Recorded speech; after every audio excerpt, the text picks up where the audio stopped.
Hello mga prinsesa, ito na ang part 2 na ating safari trip sa Vigan. Pagdating namin, bumungad sa amin ang mga paintings ng mga local painter dito sa Vigan. Ang galing lang kasi nasi-showcase nila yung mga talents ng mga local painter dito sa safari. Upon entering, sa right side naman ang front desk nila.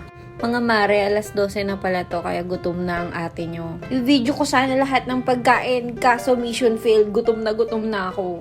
O, diba? Ang galing ko mag-video. Maganda din yung view dito, kaya binidyo ko eh. Vlogger is here. O, back to work na. Sabi ng kumari kong si CJ, Mare, videohan kita. Sabi ko naman, bet ko yan, girl. O, tumikto pa nga. Hehe. Ito pala yung venue ng seminar namin. Wala lang, baka gusto nyo lang malaman. Ang dami din yung delegates, nasa 100 plus, kaya medyo masikip na yung venue. O, diba, bongga?